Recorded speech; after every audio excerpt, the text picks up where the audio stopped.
Hi, my name is Kayla, and I'm a sophomore at UW La Crosse. And this is my story. I am the type of person who loves to plan. I love to know where my life is headed and how I'm going to get there. And as a result, I enjoy a sense of control in my life. But time and time again, I've realized that my plans fail and that ultimately it's God who has the better plans. And He's the one who's actually leading and orchestrating my life, not me. So I grew up in a Christian home. I grew up in a home where Christ was and He is the focus. And as I've gotten older, I've realized how incredibly blessed I am because of this. My parents live their lives as examples of Christ, and they live out their faith in their everyday lives, and have set amazing examples for my sisters and I to live by. So when I was like 5, I think, I remember praying with my mom and reading my Bible, and she explained to me that Jesus Christ was seeking a relationship with me and that He had forgiven me of my sins and wanted to be my best friend. So basically what I remember is the part about the best friend. I wanted Jesus to be my best friend forever. Like, how cool is that? And so I remember praying with her and accepting Jesus into my heart, and I even drew a little stick picture of Jesus and I holding hands in my Bible. So you could say that my faith started out in a very childlike manner, because it did. But as I've gotten older, my faith has grown with me. I've gone to church all my life, and as a result, I was very active in my youth group, going on mission trips and retreats and all the like. But throughout high school and up until college, I'd say my faith was very much a roller coaster. I would go on retreats and mission trips and experience these times where I felt so excited and passionate about the Lord and passionate about my relationship with Him. But then there were a lot of times when I was very apathetic in my faith and I felt very far from God. So that was a very continual cycle for me.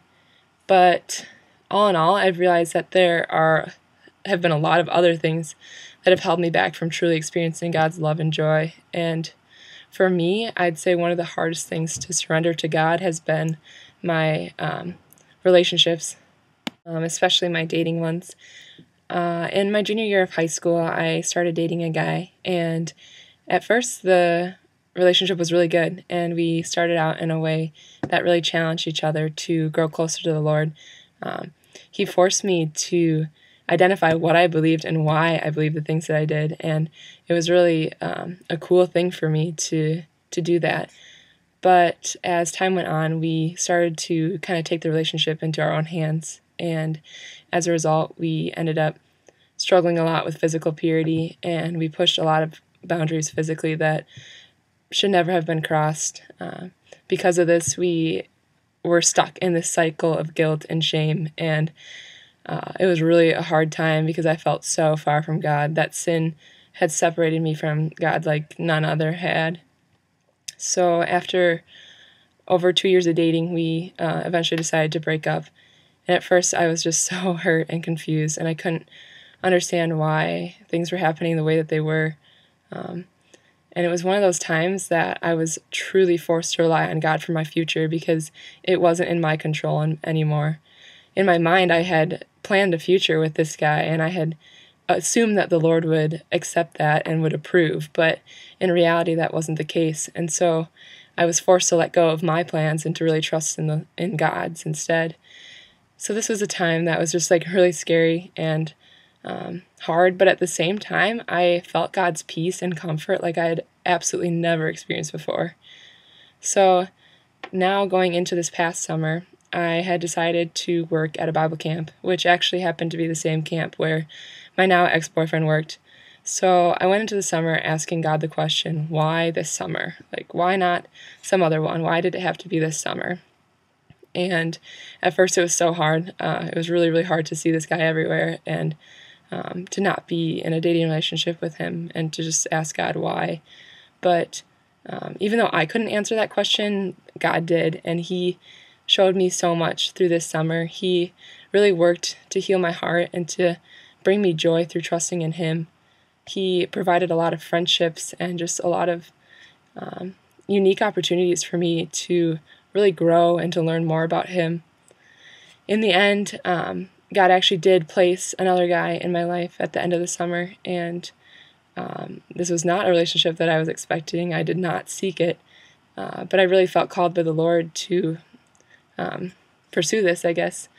And at first it was awesome. It was a really good relationship where I was incredibly encouraged and challenged by this guy. I don't think I've ever felt so valued by another person, and it was really cool. But through a variety of different events, we came to the decision to go back to being friends. And once again, I was in that state of not knowing my future and not having a plan. And I was confused once again. I just could not understand why the Lord had led me into this relationship just to have it end after a few short months. I couldn't see God's plan, and I just felt so hurt and basically like a failure for having a relationship that couldn't last. But over the past few weeks, the Lord has just been teaching me so much through it and has really started to provide glimpses of His plan through the whole thing. And it's been neat to see Him bless me in a lot of ways that I didn't expect to come out of it. So ultimately, I'm thankful that things happened the way that they did, and I know that the Lord has a bigger plan. A verse that I always find comfort in is this. It says, "I will guide you along the best pathway for your life. I will advise you and watch over you." And that's from Psalm 32:8. So currently, I'm just incredibly thankful for the fact that I can trust in the Lord and know that His plans are better than mine, because I'm a human and I make mistakes, but God never does. So thanks for watching.